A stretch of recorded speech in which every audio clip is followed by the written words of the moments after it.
So I was like, this is just so, anybody ever feel it before? Say aye. Aye. So this is what I was asking myself. I remember I was just kind of sitting on the beach once and I was just like, man, where are people at that are already spending a couple $100s a month on their health? And then that was my biggest light bulb moment, was realizing I was trying to convince, because and naturally it's an expensive health product, right? The Kangen machine. I mean, we're a luxury health company if you think about it. So I'm like, where are people, because there's already people in the world that are already spending money on health. So I was like, where are these people at? And I think that's a great question to ask every one of ourselves, right? Like, where are people that are already spending in abundance on their health? And for me, my biggest light bulb was like Equinox, right? And for you now, Equinox is a luxury gym with a membership with $200 a month. I'm like, well, these people are already voting with their dollars, and they're telling the world, saying like, we value health so much, we're gonna spend $200 a month on a gym membership. So at the time, I was actually training high school athletes in Los Alamitos who wanted a Division I scholarship for their, for their sport. And I loved it. It was so fun. All these motivated high school athletes, but it wasn't helping me with my business. So I'm like, I have to switch careers and leave high school athletes and train more of an affluent crowd, right? A middle-aged affluent crowd. And I go there, within my first month, I just had some random guy. He's like, hey, I heard you get alkaline water. I want to buy one. And literally, he wasn't even a client of mine, and I sold him paying in full. I'm like, I made the right decision.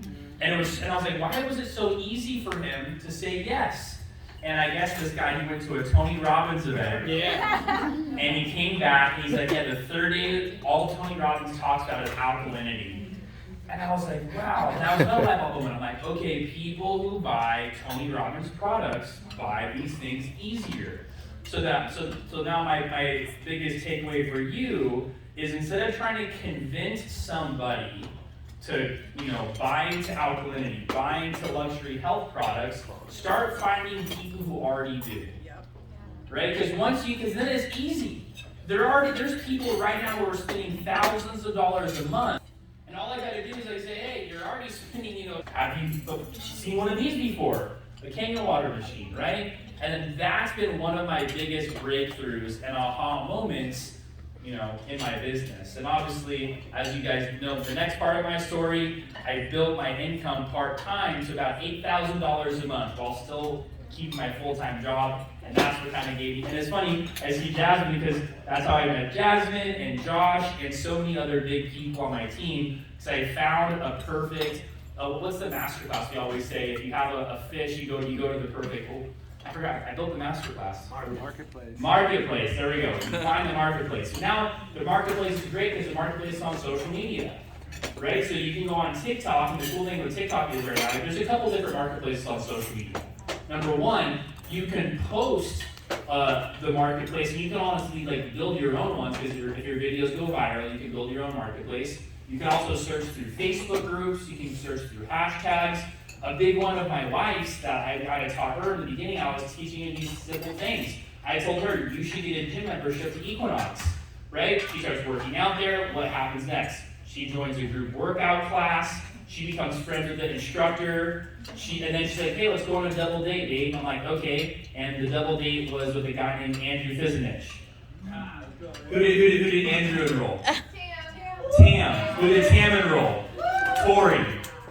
And you guys know that's a big lane for Priscilla, right? And then another one right now, I was like, hey, and then Chris kind of tapped that market, and she's like, another one that I think is really good is faith entrepreneurs who are focused on health and their faith, right? Females. So she joined that mastermind, not with an intention I want to sell everybody here, but just this is the people that I want to do business with, and then that's how she found Katie.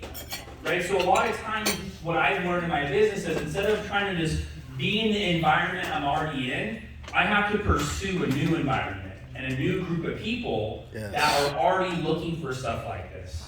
Yes. Does that make sense? Yes. Cool. So that was one of my biggest breakthroughs, and that's how I've always been able to do really well in this business. If I'm not doing well in my number of sales, I stopped looking about it as what am I doing wrong? And I started asking myself the question of, what's a better environment that I can get into? Where are they at? Are they online? Is there a mastermind I can join? That's what I do. Cool. Next one is, this is a really good one. So I used to have a lot of customers, and I was really scared to share the business with people. Say hi if you've been there before. Hi. Right? I was like, oh, I don't want to feel like that person. So I was just customer, but I finally brought one of my guys.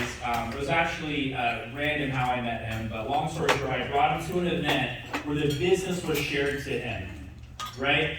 And I didn't really talk to him about the business, but the business was shared to him. And he tried to make sales that month. I couldn't make any sales the next month, but I got 5 checks in my mailbox in 30 days. And all of them say this guy named Brian Roberts sold all of them. And it's funny because originally Brian Roberts, when I get on a phone call with him, he says, hey, are you the water guy? I'm like, yeah. He gave me my number. And basically what he said was he owned this studio called, it was like a Legree. It was kind of like a mix between like a Pilates and like fitness studio. And he's like, I don't want to sell any of these things. Like that was the third sentence. I was like, you don't have to sell any of these things. But I'm like, you should come to this event to learn more about it. He sells 5 all by himself the next month. And I was like, dang, I need more people like Brian. And then once I realized the power of having people in my business, because of that leverage income and that leverage time, now I always share the business equally with my prospects. Because I'm telling you, like, it took me probably like 4 months to sell 5 machines, and then this guy sold 5 in a month. I didn't even talk to him. Right? And I was like, just curious, like, why did you sell 5 machines? I thought you said you didn't want to sell anything. He goes, well, I didn't, but this was his story. He's like, I got in a motorcycle accident when I was really young, so the left side of my body, I barely have any feeling. Oh, wow. He goes, I've been drinking water for about a month, and like 70 to 80% of the feeling came back. And I changed nothing else. So I told my mom, she bought one. I told my daughter, she's in this other MLM, and she sold 3 to her team. Oh, wow. Awesome sauce. And all of that, even talking to him, like, how did you figure it out? He's a business owner. So he's like, I just called the company and figured it out. I'm like, wow, this is cool. I like business builders on my team. If you guys haven't had a quality business builder yet, it's probably because you haven't been sharing the business plan yet. Right? So that was something that I learned. So I was like, man, I don't want to miss out on any more Brian. Because if I didn't get Brian, I accidentally shared it because I got him to an event and the speaker did, but I'm like, I'm never letting this pass by anymore. Ooh, this was a really big one too. So there was a time in my career where I was building my business part-time, and my boss calls me into his office and he's like, hey, I was a personal trainer, and it was a very numbers-based company I was with. He's like, hey, your sessions have dropped. You're doing about 15 sessions a week. We need you to ramp back up to 30. And I was like, is it okay if I just stay here kind of as a part-time trainer? He goes, no. He goes, full-time or no time. So I quit. I was like, it was really scary for me. And in my head, I'm like, it's cool. Like, I'm doing great because of what my plan, a lot of what I was doing, I was bringing all my prospects to this guy named Daniel McCauley once a week in the team. And I was like, this guy on stage was just selling my whole entire, team. And I was like, this is easy. I was bringing from the gym, to the presentation. I literally, I'm like, I'll just keep doing that. Now that's where I got my confidence from. I'm like, this guy keeps doing, these events have been going on for years. I quit my job. The next month, Daniel gets sick. Oh, man. I've never done a presentation. He is sick for 7 months. Oh, my God. Oh, There was no presentations for 7 months. I'm freaking out because I didn't want to quit. And I'm like, well, I guess I got to learn how to do these presentations. So literally, I learned how to do these presentations, and in my head, I was so scared that I had to get a job at 24 Hour Fitness. Like, this thing didn't work out. No offense if you work at 24 Hour Fitness. But I'm going from like Equinox, which is like the cream of the crop, the best gym you can ever work at. So like, I'm like, if this is a workout and I quit, I can't get a job back here. I have to go to like the worst one. So I remember, I'm like, I just said, demo a day keeps the commission checks on their way. So I kept finding and I messed up. But because of that, if Daniel never got sick, I would have always depended on that presentation. Wow. But because he got sick, and honestly, it was like a miracle from God that he did it kind of in a weird way, because it made me be such a great presenter. Mm-hmm. And again, I'm just so grateful that happened to me, because it gave me the confidence and the skills now to really present all the time. Yep. So that's a big one. Don't make your own events. I would have never, because it was crazy, so I'll just give you guys a little rough estimate on my income. I don't remember it completely, but it was $8K part-time. The next month, I was so scared I had to do all these presentations, I made $12K. The next month, sauce. $15K, $17K, $19K, $22K, $24K, $28K, $32,000 in a month. I'm like 24, 25 years old. And I used that story to recruit a whole team of business builders, including Jilly and a lot of the people who laid the foundation, like Ryan Bell, for a whole entire team, because all I was doing was a whole bunch of presentations. Yeah. And I did a presentations for, I remember driving out to all of yours back in the day with like Anthony Creasy and Aldrin. I would drive out there, we'd be doing presentations, and you guys duplicated that skill. But if you guys want a really big team that does presentations, it's got to start with you. So definitely start doing that. Amen. And I would have never, ever got to that income level, that sales level, and built a really big team if Daniel never got sick and paused his presentations for a few months. Dude, this is awesome. Yeah, thank you. Dude. This is another big one for me too. Was so during this time, right, when I was 24, 25 years old, I hit my peak income at that age, which was $32,000 in a month. And I met another guy in a different network marketing company who had made around the same income as me. He was like a year younger, and he bought a machine for me. But he built zero offline. It was only on social media. And I built 100% offline, right? So we had a complete opposite business. It was all online, I was all offline. And I would realize, like, man, I love and he really taught me the benefit of posting on social media. I know a lot of you guys sometimes love sharing the water and love sharing the information in person, but I realized how hard I was working and I could just be more efficient. So I learned any time that I started giving away water to somebody, I would take like a selfie. Anytime I did a presentation for somebody, I would post like a 5-minute clip. And what was cool is a lot of times people are like, oh, Colton, he only did a presentation day for one person. But little do they know, I have hundreds of people who watch my stories. Right. So really, I did a presentation for 300 people today. So that's a lot of people, yeah, exactly. And that's how my business grew really, really big, really, really quickly. Because I was still building offline, and I was so opposed to showing people what I was doing. I'm like, this guy is working less than me, a guy in your old company, and he's making so much income because he's highlighting and he's casting a big net, right? Like yes. There's net. I was using network marketing, right? I was working hard, but I wasn't marketing. Yes. And marketing is when you show people the work. Amen. So that was a big one that I learned too, and that helped me make a lot more sales, a lot more follow-up. Ooh. I think this is a big one that a lot of people have never tapped into. And I kind of did this by accident. A lot of my successes now, looking back, there's a lot of accidental things, but these are some things that made some pivotal decisions in my career that really helped me. So one of my best friends growing up, he was actually my old business partner, which was professional volleyball. When you play professional volleyball, you need your business partner, which is your second guy in the team. His name is Dylan. And so Dylan, which is Jilly's ex-boyfriend, so Dylan, I kind of over-promised him a little bit on the results that he would get in the business, and I didn't really talk so much about how difficult the work was. So when he joined my business, it was funny because Dylan actually drove with me up to the Enagic office, and when I picked up my machine, he's like, dude, you're crazy, you just spent $5,000, because I was broke as a joke at that time. And I was trying to get him to come to the events, and he's like, if you hit 5A, I'll be the first person to buy from you. And this guy was super influential, had a bigger network than me, knew more people than me, I think better at sales, better at business, and I'm like, man, I gotta get this guy on my team. Anybody know someone like that?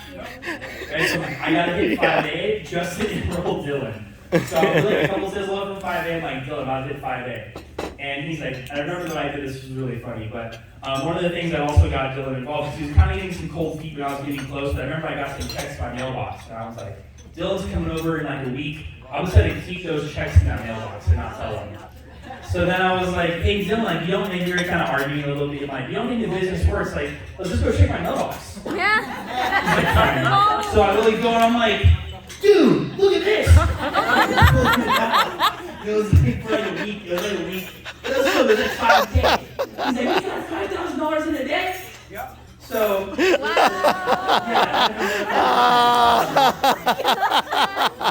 Yeah. So that was a little thing I did. That's good. I got really excited. We joined, but it was really difficult because Dylan, I wasn't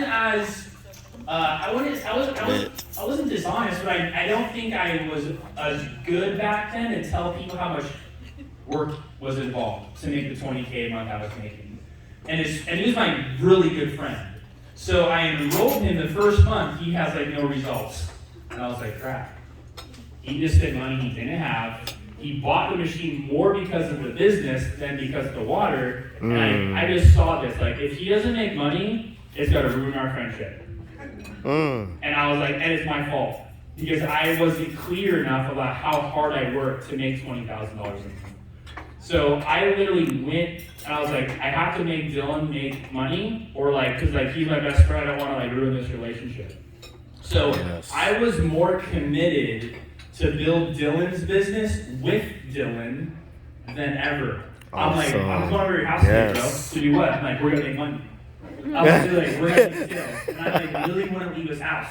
I remember I would like drive to get pallets for myself, drop them off, and like, give all these away in 3 days, and I'll be back. And I'll call him, he's like, yeah, they're gone in a day. I'm like, cool, I'm coming back in a couple of days, we're doing a demo. He's like, cool, I'm gonna invite all your people. And like, literally, that's what it was. I would drive to his house, give him pallets, because he was like a social butterfly. All people were in his house, out of his house, lived on the beach, you know. So I was like, perfect. And that's what I did. I worked with him so hard. And when he was building his business direct, I was like, cool, I'm gonna find some people below you. Like, that's when I started working with Jilly. I'm like, you keep going wide, I'll keep going deep with you. And I just kept building his business with him. Wow. But I would have never, ever done that unless I felt like this, like, I don't want to overpromise my one of my best friends and under-deliver. But it was a big learning lesson because, like, now, like, that's how you build great business. Amen. And that's exactly what I do with Priscilla. So now I'm like, when I have this, I'm like, cool, I know how to build a big team. Right? When somebody shows me that they really want to do this business, I know how to work with people, get into their team, and work with them. So this is a big one too. If you really want to be successful and you want to build out a big leg, then you really have to partner with people and figure out how you can do it together. It's not like, oh yeah, sometimes we can talk about assignments, but sometimes you really need to work with people and launch with them for a couple months too, especially if they're quality. So another one I learned too was a lot of times we focus so much on building big events, business events, or big opportunity presentations. And something that I learned, because it just wasn't clicking with my group in the beginning. So I remember something we did was we were like, we need to build a community. That's not always about selling somebody a machine. So we started creating some barbecues. And I remember maybe, I don't know if Ryan came because he's been around for a long time, but we would have barbecues of like 100 people. Yeah. We would find like a community park, or we call it BYOM, bring your own meat, and we'll just have a community grill. No. Like bring your own meat, we'll supply the water. And it was great because we just got to hang That's a out good with people. idea. And it was great because these big community events we were doing like once a month. That's how we got people to come to our canyon demos. We had built a relationship with them. And then we say, hey, like while we're hanging out, you know, eating food, like you got to really come and check out these events. And that's where the percentage of people that we invited went way up. And I learned, like, wow, people really care about a friendship before they want to do a business relationship. So sometimes we do that now with like hikes with people, and you can even make it small. You know, I remember we got really good at that, and one of my buddies was like kind of getting burnt out with his magic business. I'm like, what do you love to do? He's like, I just want to surf. I'm like, well, how can you surf and build your business? He's like, well, I have a couple people I want to sell to, and they surf too. I'm like, well, why don't you go surf with them? So he surfs with them. 2 weeks later, both of those guys he went surfing with came to a demo, and they both bought. So that was something I learned. Sometimes if you're not doing really well, you might be focusing so much on sales and not the relationship. So take a step back to go 10 steps forwards. You know, build some community with these people, get food with them. If you guys have a common interest like working out, going on hikes, do that first, build that relationship, and it's going to be really easy for that person now to take a look at what you're talking about. Yes. Ooh, this was a good one too. So this was really fun. This, I think, really changed my whole career, was promoting events. So there was a guy in Enagic who I used to really partner up with his big events. And I was on one of his trainings and I got called out. He goes, hey Cole, like how many people you gotta bring to the next event? He's like, you could bring like 100 people. I'm like, what are you talking about? Like, there's the big guys, but I can even put like 2 people in the room. So I'm like, maybe I could bring, I was like 60, I could bring 60 people. He's like, prove it. He's like, buy your tickets right now. I think the most people I probably put in a room before that was maybe like 20 people. So I bought all the tickets right then, and then I was like, oh my gosh. 60 tickets to this event. Like, I think it was like, I don't know, maybe like 10 grand or something like that, but I think like, and I was making money, but I think I made 10 grand a month before, so it wasn't like, you know, crazy. But then I was like, man, the hardest part for me to get people to come to the event, again, it's not for everybody, but this is a solution I figured out. I was like, I know I can, I'm like, I can't get people to commit to going to LA. Most of my team's in Orange County, I'm like, what can I do? They're probably gonna say that they're gonna come, they're gonna bail on me last minute. You know, I'm like, what can I do? What can I do? And I was just like, this idea came up, a party bus. Yes. And I was like, so I rented out a party bus. Yep. I've never rented out a party bus, but I go on Google and I'm like calling party bus companies, figuring out. Party bus was like a little under $2 grand, like maybe like $1,700. And I call everybody, I make an experience. Hey guys, we got a party bus. You know, we're gonna pick up once in Irvine, once in Long Beach, meet us at one of the locations. And that was just the solution I figured out to help me get about 60 people at the next event. And I remember Ryan was on that. Yep. Liz was on that. I mean, this is like old school, but I remember we went to that event, and it was like remember like how we had like kind of like 4 panels in the room? Yep. Like one of the whole like kind of panels of those sections was like my whole team. Yeah. I was like, It was fun. And I was sitting in front, I'm like, I kind of feel like a leader, you know? Like, I was like, wow, my whole team is crazy. That's But lit. I remember That's a good after idea. that event, like, my business just blew up. Like, it was insane. And, like, the team was all independent, everyone was fired up. I even spoke on stage. She's like, if you can bring 60 people, you'll speak on stage.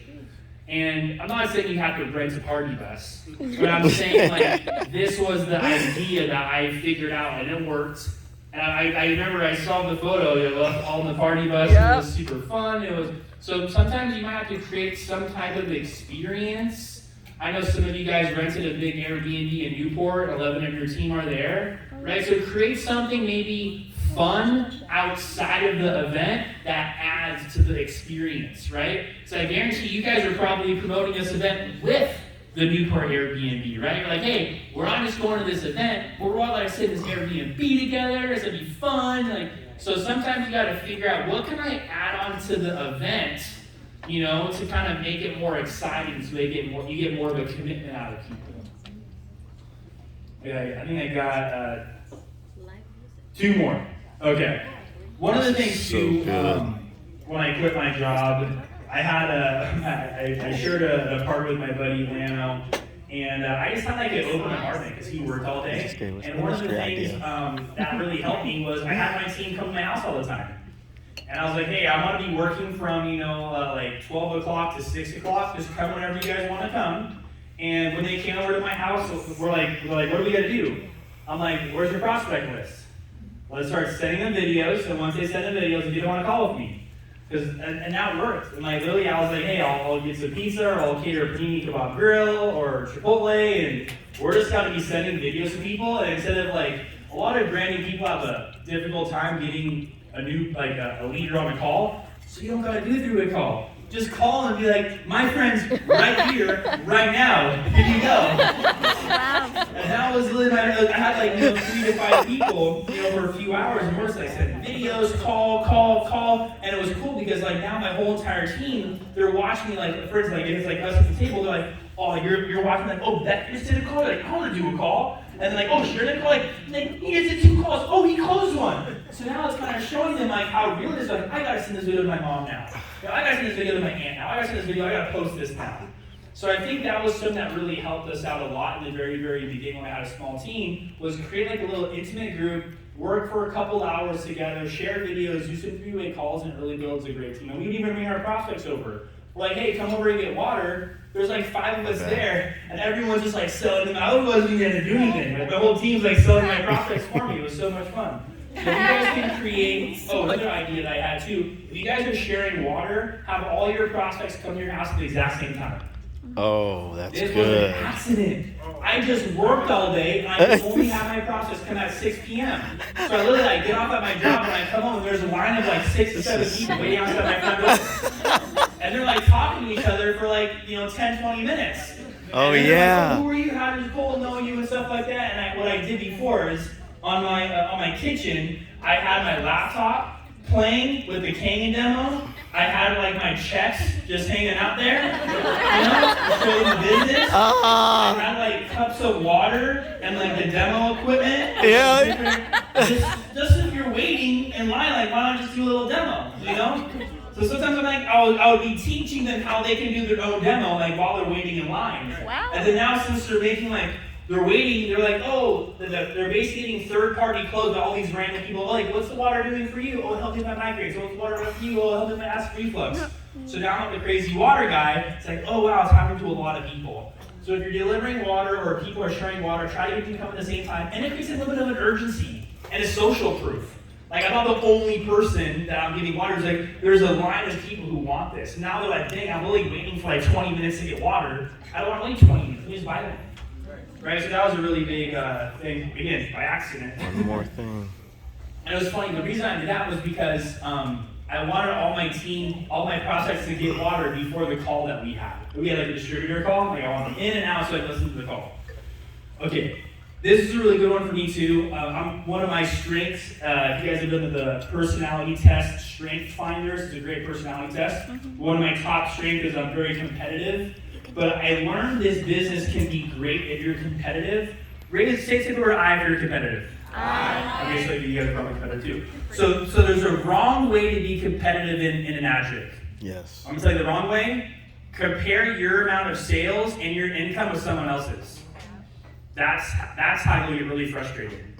So I learned really quickly to stop comparing my income, my rank, and my sales with other people.